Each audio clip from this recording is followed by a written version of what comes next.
من الشیطان اللعین الرجیم بسم اللہ الرحمن الرحیم الحمد للہ رب العالمین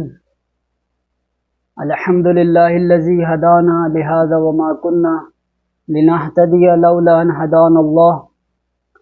والصلاة والسلام علی رسول اللہ وآلہ آل اللہ سیما بقیت اللہ العظم روحی وارواحنا له الفداء ولعنت دائمت على اعدائهم اعداء الله من يوم عداوتهم الى يوم لقاء الله. اما بعد، فقال الله تبارك وتعالى في كتابه الكريم وفرقانه الحميد وقوله الحق: اعوذ بالله من الشيطان اللعين الرجيم بسم الله الرحمن الرحيم انما يريد الله ليذهب عنكم الرجس اهل البيت ويطهركم تطهيرا.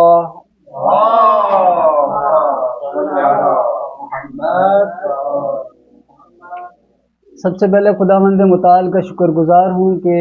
اس نے یہ ایک عظیم توفیق عطا فرمائی، اور خداوند متعال کی بارگاہ میں دعا گو ہوں کہ وہ ہمیں اپنے اس تمرینی سلسلے کو جاری رکھنے اور اس سے استفادہ کرنے اور اپنے نقائص کو برطرف کرنے کی توفیق عطا فرمائے. مناسبتیں بہت ساری ہیں، لیکن میں نے جو ایک مناسبت کے حوالے سے تیاری کی ہے وہ وفات بی بی ام البنین علیہ السلام کے حوالے سے. تاریخ کے اندر کچھ نقص ہے. وہ نقص یہ کہ جب ہم بعض شخصیات ایسی ہیں کہ جب ہم تاریخ میں ان کا مطالعہ کرتے ہیں تو ان کی زندگی نامہ ہمیں کامل زندگی نامہ نہیں ملتا. یعنی تاریخ کے اندر یہ نقص ہے، نہیں معلوم کیا ہے، یا شاید میرے مطالعے میں نہیں آیا. وہ یہ ان میں سے بعض شخصیات، ان میں سے ایک اہم شخصیت خود بی بی زینب سلام اللہ علیہ ہیں، اور ایک شخصیت مولا عباس کی ہے کہ جب ہم ان کی زندگی نامے کو دیکھتے ہیں تو ہمیں وہ کامل زندگی نامہ ان کا نہیں ملتا. ان میں سے ایک شخصیت خود بی بی ام البنین ہے کہ جب ان کی زندگی کے نامے کو ہم جب مطالعہ کرتے ہیں تو چند خاص اطلاعات کے علاوہ ہمیں تاریخ میں ہمیں بعض چیزیں نہیں ملتی، لیکن جتنی چیزیں تھیں اس میں سے محور زندگی نامہ بی بی ام البنین، اس میں اہم چیز جو ہے وہ ادب و معرفت بی بی ام البنین تھا. یعنی بی بی ام البنین 34 سال قبل از واقع کربلا خانہ مولا علی میں تشریف لائیں، اور تاریخ میں یہ ملتا ہے کہ روز اول جب بی بی ام البنین خانہ مولا علی میں تشریف لائیں تو سب سے پہلے تمام بچوں کو بی بی نے جمع کیا. یعنی بی بی سیدہ کی جتنی اولاد تھی، امام حسن، امام حسین، بی بی کلثوم وغیرہ، سب کو جمع کر کے ان سے باقاعدہ فرمایا کہ میں یہاں نہیں آئی اس لیے کہ میں آپ کی والدہ کی جگہ لوں، بلکہ میں آپ کی والدہ کی ایک کنیز ہوں اور آپ کی خدمت کے لیے آئی ہوں. یہاں سے خود ایک معرفت اور ان کا ادب بی بی کا جو ہوتا ہے وہ پتہ چلتا ہے کہ بی بی معرفت رکھتی تھی، بی بی سیدہ کی ان کی منزلت کو پہچانتی تھی.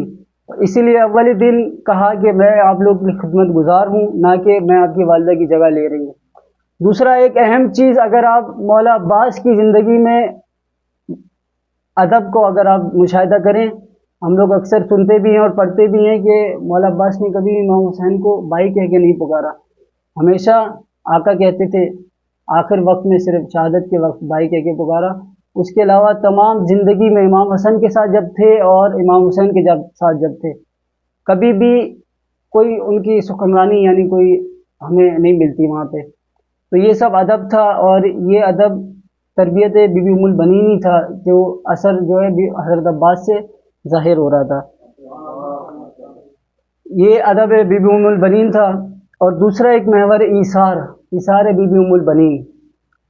ایک ہوتا ہے احسان، ایک ہوتا ہے ایثار. احسان یعنی اگر ہمارے پاس 2 گلاس پانی ہے، ہم 1 گلاس اگر کسی کو دیں یا خود پی لیں، یہ احسان کہلاتا ہے.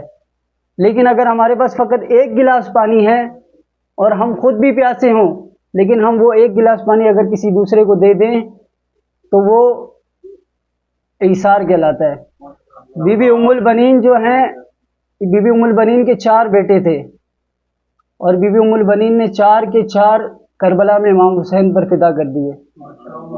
یعنی اگر بی بی ام البنین اس وقت جب یہ قافلہ مدینے سے روانہ ہو رہا تھا وہ چاہتی تو وہ امام حسین سے کہتی کہ ایک بیٹے کو میری بزرگی کے لیے چھوڑ کے چلے جاؤ، اور مولا حسین اس پہ منع بھی نہیں کرتے، لیکن بی بی نے ان سے یہ نہیں کہا، بلکہ اپنے بچوں کو ایک جگہ پہ جمع کر کے کہا کہ کوئی ایسا کام نہیں کرنا کہ روز محشر مجھے سیدہ زہرا کے سامنے شرمندہ ہونا پڑے۔ تم جا تو حسین کے ساتھ رہے ہو، بغیر حسین کے واپس نہیں آنا، یعنی حسین کے ساتھ ہو، حسین کے ساتھ رہنا، تم تمام کے تمام محافظ چادر بی بی زینب ہو۔ اس طرح کی ان کو تربیت کی اور اس طرح ان کو اپنے بیٹوں کو اہل بیت پہ فدا کیا۔ یہ خاص اہم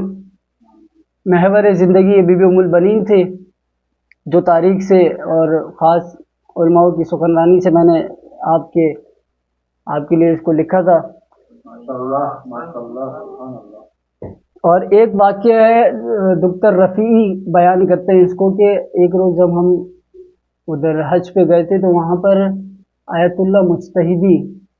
بقیع کے اطراف میں بہت بزرگ ہو چکے تھے، ویل چیئر پہ کھڑے ہوئے تھے۔ میں جب ان کے نزدیک گیا تو انہوں نے مجھ سے کہا کہ میں اب زیادہ وقت اس دنیا میں نہیں رہوں گا، یعنی کچھ ٹائم تک میری رحلت میں چلا جاؤں گا دنیا سے۔ تو دکتر رفیع کہتے ہیں کہ میں نے ان سے فرمایا کہ مجھے کوئی نصیحت کریں، تو اس وقت آیت اللہ مجتہدی نے مجھ سے کہا تھا کہ بی بی ام البنین کو فراموش نہیں کرو، نہیں کرنا کبھی،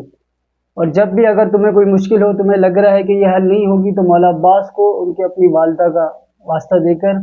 تم وہ اس سے طلب کرو، مولا سے انشاءاللہ وہ پوری ہو جائے گی۔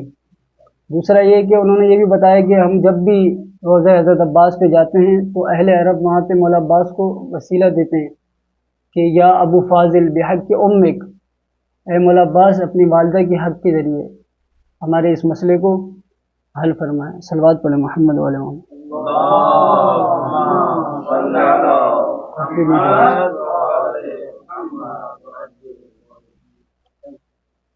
مصائب کے چند جملے بی بی ام البنین کے حوالے سے میں آپ کے حضور پیش کرتا ہوں کہ بی بی نے جب یہ قافلہ کربلا سے قافلہ جب مدینے سے قافلہ جب کربلا کے لیے روانہ ہو رہا تھا تو اس وقت بی بی نے مولا عباس سے کہا تھا کہ عباس کوئی ایسا کام نہیں کرنا کہ روز محشر مجھے بی بی زہرا کے سامنے شرمندہ ہونا پڑے، تم محافظ چادر بی بی زینب ہو۔ جب یہ قافلہ بعد از کربلا کوفہ سے شام سے جب دوبارہ مدینے پلٹ کر آیا تو بی بی ام البنین اس قافلے کے سامنے نہیں گئی، بلکہ پہلے کسی کو بھیجا کہ دیکھو ادھر عباس تو واپس نہیں آیا قافلے کے ساتھ۔ جب کسی نے بتایا کہ نہیں عباس قافلے میں نہیں ہیں تو بی بی ام البنین گئیں مرثیہ پڑھتے ہوئے بی بی زینب کو گلے لگایا اور کہا کہ زینب مجھے صرف ایک بات بتا دو، کیا میرے عباس نے وفا کی تھی؟ کیا میرے عباس نے وفا کی تھی؟ بی بی زینب گریہ کرنا شروع کر دیا بی بی زینب نے، اور فرمایا کہ اے مادر، وفا تو صرف کربلا میں عباس نے کی تھی، وفا تو صرف کربلا میں عباس نے کی تھی۔ عباس نہر پہ گئے، پانی تھا لیکن پانی نہیں پیا، چلو میں اٹھا کر پانی کو پھر دریا میں پھینک دیا کہ میں کس طرح پانی پی لوں کہ میرے مولا پیاسے ہیں، میں کس طرح پانی پی لوں کہ میرے مولا پیاسے ہیں۔